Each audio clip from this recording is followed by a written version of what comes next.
Ragnar Sigurðsson, formaður bæjarráðs í Fjarðabyggð, vertu velkominn. Takk fyrir kærlega.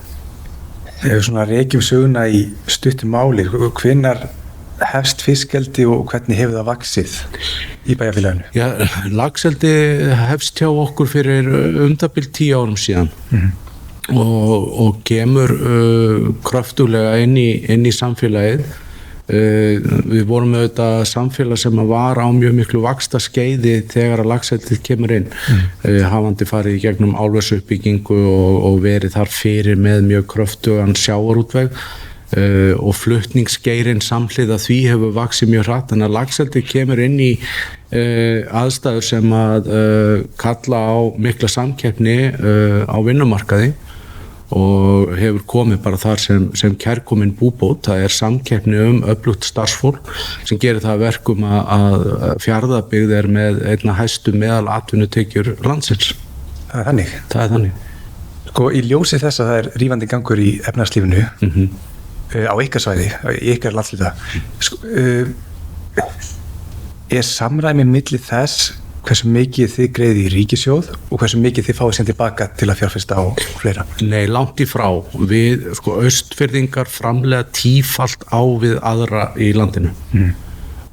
Og við það svæði sem heldur að miklu leyti upp í verðmætasköpun landsins. Við alls ekki að njóta sammælis og mér hefur fundist svona frekar vera horft á okkur sem tækifæri til þess að stækka skattstofnin, frekar en að horfa á það sem tækifæri í að hjálpa okkur að auka enn frekar verðmætasköpun, vegna þess að verðmætasköpunin sem verður í Fjarðabyggð, hún af miklu leyti af náttúrulegum aðstæðum. Við höfum sterka hafnarinnviði út frá því hvernig firðirnar okkar eru, við höfum þessar kjöraðstæður til laxeldis, við með öflugan sjávarútveg. Ríkið ætti miklu frekar að horfa til Fjarðabyggðar og Austurlands til þess að efla enn frekar verðmætasköpun og fjárfesta í henni með bættum samgöngum og með aukinni innviðuppbyggingu. Því það mun margfalt skila sér í ríkissjóð eins og við að gera í dag. Því að koma aftur að atvinnutækifærum og þessum launaþrýstingi, hvernig störf að skapast? Þetta eftirsóknarverð störf?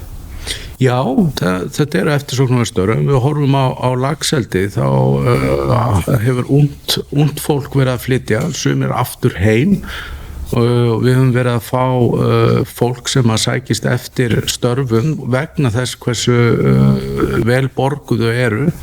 Þannig að við höfum verið að sjá íbúaþróunina jákvæða hjá okkur undanförnum árum. Já. Þannig að þetta allt saman hjálpast að og auðvitað það eins og með laxeldi að það hríslast allt samfélagið, þjónustugeirinn í kringum það að eflist, þannig að það mikil vöntun á iðnaðarmönnum, það mikil vöntun á sérhæfðum háskólamenntuðum störfum. Já. Og þetta hríslast alveg niður í ýmis konar störf, þannig að það eftirspurnin eftir starfsfólki mjög mikil.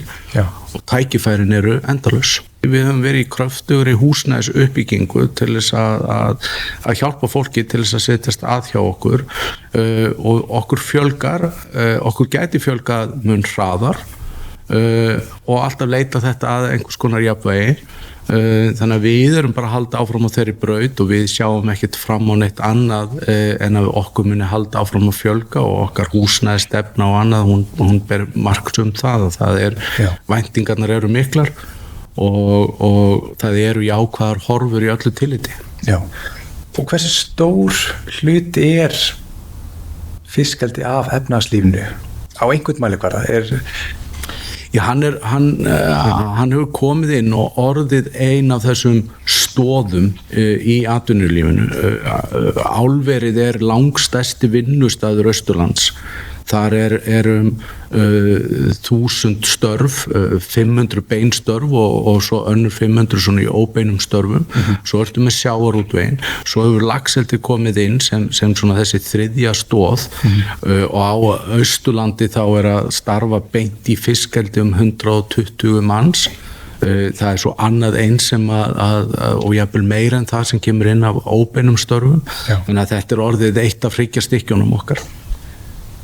Og kannski til að fá svona tilfinningu fyrir umsvifunum, hversu mikil framleiðslan og hvar eru þessar kvíar?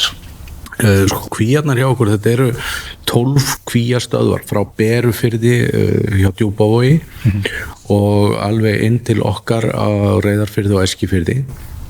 Þetta eru 12 eldisstöðvar og þeim fer fjölgandi ef allt gengur eftir. Þetta á síðasta ári voru framleidd 17.000 tonn af laxi og það kílóverði 1.000 krónur, þannig að þetta 17 miljardar inn í verðmætasköpunina hjá okkur sem að verða til af þessari framleiðslu.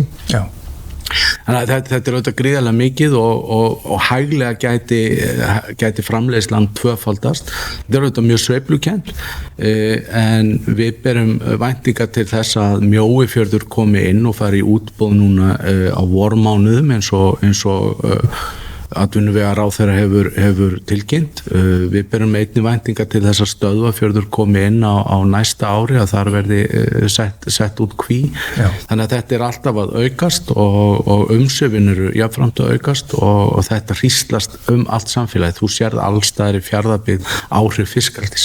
Sko, finnst þér að það ætti frekar að vera á hendi sveitarfélagsins að ákveða hvar fiskeldið frekar en hins opinbera? Ég held að við ættum að hafa miklu meira það að segja. Já. Þetta auðvitað háð vísindalegri nálgun. Annars vegar burðarþolsmat og svo ertu með áhættumat fiskeldis. Okkar rödd út frá skipulagsvaldi og annað hefur hvergi fengið nærri því það pláss sem það á að fá. Við þekkjum okkar nærsamfélag mun betur og ættum þar að leiðandi að hafa ráðandi rödd það hvernig laxeldi byggist upp í okkar fjörðum. Já, og hvernig hefur ykkur þótt nálgun stjórnsýslunnar og... Jú, hún hefur verið allt of flókin og það bara þáttur sem að maður hefur vaxandi áhyggjur af að þegar að fjárfestar eins og til dæmis í laxeldi að bíða í 7 til 8 ár í leyfisumsóknarferli. Já. Það gengur ekki upp. Það kostar allt og mikla fjármuni, það kostar þolinmæði sveitarfélagana, þetta skapar ákveðna óvissu, þetta leyfisveitingaferli allt og flókið, allt og svifaseint og veldur miklum mikilli neikvæðni. Það þarf að klippa alveg allverulega á leyfisveitingaferli, það þarf ekki að taka svona langan tíma. Nei, almennt talað er laxeldið að leggja sitt af mörkum til nærsamfélagsins? Já, þau hafa komið kröftulega að styrkjum í íþróttamálum hjá okkur og í samfélags- og menningar viðburðum og þau eru vel sýnileg í því. Þetta held ég að það sé allir vilja fá meira. Það auðvitað eins og bara hjá Kaldvík sem hjá okkur. Þetta fyrirtæki sem að nær alveg frá Ölfusi og út að Kópaskeri. Þannig að fyrirtækið með starfsstöðvar víða og að styðja við þessi samfélög. Og þetta auðvitað mörg félög, margir viðburðir og þegar að þú tínir þetta allt saman þá þetta gríðarlegir fjármunir og mikilsverður stuðningur. Já. En þú hefur vantarlega lesið svona fréttir á þessum helstu fjölmiðlum fiskeldi og sumar eru þannig að það eru ákveðin neikvæð hughrif. Hvernig er umræðan í fjölmiðlum, endurspeglast hún líka í sveitarfélaginu eða þetta einhvern veginn allt önnur umræða? Þetta allt önnur umræða og auðvitað var þetta umdeilt á sínum tíma þegar var verið að sækja laxeldisleyfi en allflestir íbúar Fjarðabyggðar eru jákvæðir gagnvart uppbyggingu laxeldis og hafa séð áhrifin. Já. Og það hryggir mjög marga að sjá þessa neikvæðu umræðu sem hefur verið í fjölmiðlum laxeldi, ýmsar rangfærslur sem hafa verið þessa starfsemi umræðan skólpmengun og svona verið að lita þetta þeim augum að þetta sé skítugur bransi og óhreinn og óumhverfisvænn, uppfullur af útlendingum. Það hafa verið mjög mikil gífuryrði sem að hafa ekki haft neina stoð í raunveruleikunum og ég hvet bara þá sem að eru hvað neikvæðastir í garð laxeldi og hafa hvað mest á mótið í að koma og ég bara er tilbúin að taka á móti þessu fólki og bjóða þeim heim, sýna þeim hversu flott staðið að þessum rekstri og sómasamlega. Já. Og þau áhrif sem þetta hefur haft á samfélagið. Er það þá þannig að það er engin spenna milli ólíkra hópa þetta málefni? Er svona einhugur? Ég myndi segja að það er eins mikill einhugur og hægt þú verður ekki var við neikvæða umræðu heima í Fjarðabyggð gagnvart laxeldi. Nei, álverið á Reyðarfirði var umdeilt á sínum tíma en hefur verið tekið sátt, ég. Já.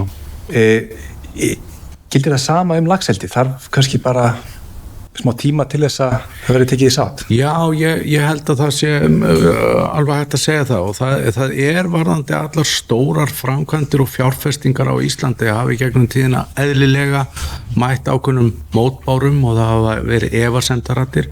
Við sjáum það með Kárahnjúkavirkjun og uppbygging álversins á Reyðarfirði. Við sjáum það líka bara með Hvalfjarðargöng. Þú varst með stærsta hluta þjóðarinnar á móti Hvalfjarðargöngum. Það ber ekki mikið á þeirri neikvæðni í dag. Það sama má segja fiskeldis uppbygginguna á Austurlandi. Hún var þetta umdeilt og það höfðu ýmsir efasemdir heima í upphafi. Í dag finnur ekki fyrir þeirri neikvæðni vegna þess að fólk er búið að sjá áhrifin. En þetta er líka þannig grein að hún þarf sinn tíma til þess að sanna sig. Þetta hafa verið gríðarlegar fjárfestingar á undanförnum árum.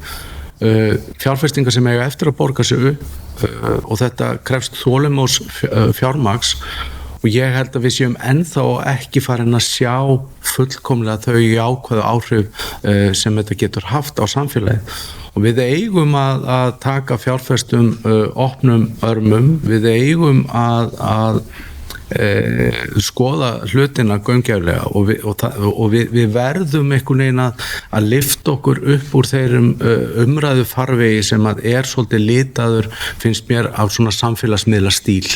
Við erum ekki að taka málefnalega umræðu þegar að uppbyggingar áform er að eiga sér stað. Já. Hvernig er bæjarbragurinn í Fjarðabyggð og í þessum ólíku þessum mörgu byggðakjörnum? 6 eða ekki? 6 byggðakjarnar, svona þéttbýliskjarnar. Hann er, ég flytt til Fjarðabyggðar fyrir 15 ára síðan. Ég er hafnfirðingur. Það sem ég dáist að varðandi Fjarðabyggð er fjölbreytileikinn. Engin kjarn er eins en allir hafa sína sérstöðu. Það er mjög skemmtilegur bæjarbragur í öllum þessum kjörnum. Ekkert samfélag hefur tekið betur á móti fólki en Fjarðabyggð og það sést bara á þeirri kröftugu uppbyggingu sem hefur átt sér stað og eftir álverið þá fer byggðakjarni eins og Reyðarfjörður úr 600 manna byggð upp í 1400 á 15 árum. Þetta er auðvitað gríðarlega mikið og á skömmum tíma. Og það segir sér sjálft að þetta er samfélag sem að kann að taka á móti innviðauppbyggingu, kann að taka við nýjum atvinnutækifærum og kann að taka á móti nýjum íbúum og þetta er samfélag sem er á fleygiferð, þarna er gnótt tækifæra og þetta er svona samfélag sem að aldrei sefur og er ýmsar áskoranir sem eru skemmtilegar en þetta er samfélag sem er að stíga vaxtaskeið áfram því hvergi nærri lokið og fjárfestar eru að óska eftir lóðum hjá okkur og vilja hjálpa okkur í að koma að enn frekari verðmætasköpun vegna þess að við höfum hafnirnar, við höfum innviðana og við höfum allt til alls. Takk fyrir komuna suður og góða ferð heim. Kæra þakki fyrir að bjóða mér.